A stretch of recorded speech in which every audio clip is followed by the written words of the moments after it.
22 जनवरी को भगवान श्री राम की प्राण प्रतिष्ठा है। ऐसे में सियासत जमकर हो रही है। कोई ये कह रहा है कि हिंदू धर्म जो है वो मूर्ख बनाने वाला है, धोखेबाज है, धोखा देने वाला है। तो दूसरी तरफ ये कि बीजेपी का मास्टर स्ट्रोक है। लेकिन इसी पर और ज्यादा बात करेंगे हम हिंदू महासभा के राष्ट्रीय अध्यक्ष चक्रपाणी महाराज से।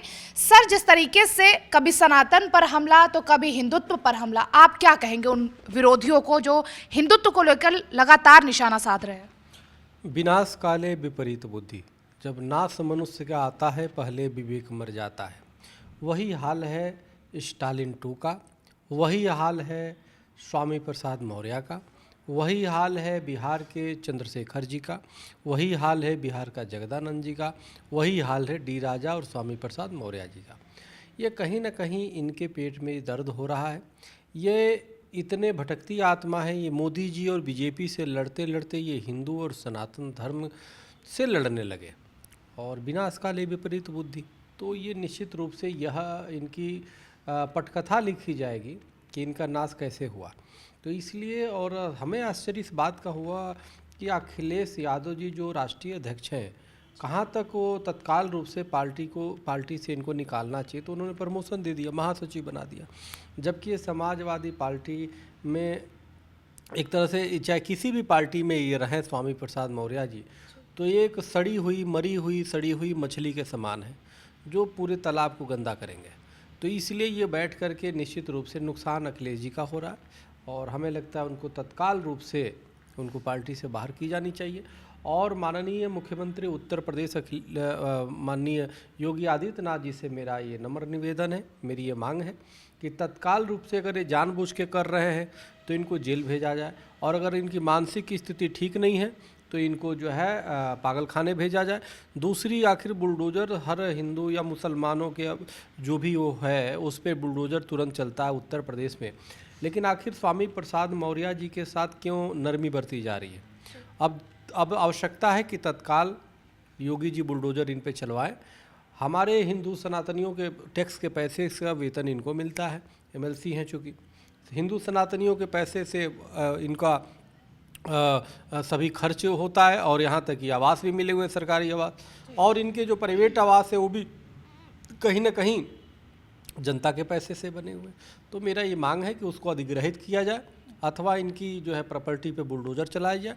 दूसरी, इनकी इनकम टैक्स देखा जाए कि कहाँ से क्या है, ईडी के इन पे छापे लगवाया जाए, सीबीआई जांच इनकी करवाई जाए। और हमें ऐसा प्रतीत होता है कि इनके तार पाकिस्तान से भी जुड़े हुए प्रतीत होते हैं, क्योंकि जिस तरीके से बयानबाजी कर रहे हैं तो इससे साबित होता है कि इनका मंशा ठीक नहीं है और इनके खिलाफ कार्रवाई की जानी चाहिए।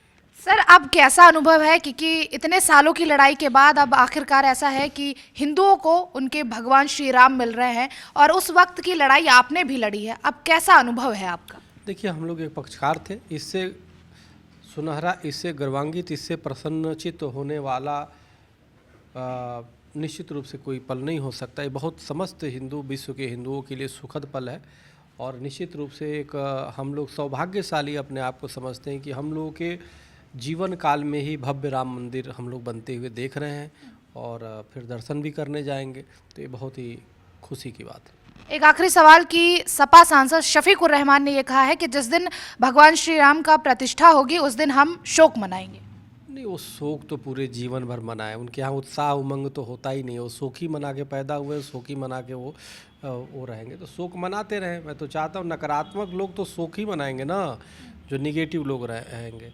तो ये शोक मनाए और मनाना भी चाहिए। अगर जो तुम वो कर रहे हो तो जो आसुरी वृत्ति का है वो शोक ही मनाएगा, लेकिन जो सनातनी है, जो प्रसन्नचित्त वाला है, जो उत्साह उमंग वाला है तो उत्साह उमंग मनाएगा। तो शोक मना नहीं। जो वंदे मातरम नहीं बोलता है, शफीकुर रहमान, वो उससे और क्या आशा कर सकते हैं? वो तो शोक ही तो मनाएगा ना। हिंदुओं के इतने बड़ा उत्सव हो रहा है उसमें शोक और क्या आशा की जा सकती है? वो तो वंदे मातरम ही नहीं बोलता। तो ऐसे लोग से कोई अंतर नहीं पड़ता। बहुत बहुत शुक्रिया। और ये थे हमारे साथ हिंदू महासभा के राष्ट्रीय अध्यक्ष चक्रपाणी महाराज। कैमरा पर्सन राम के साथ काजल सिंह, TV7 भारत।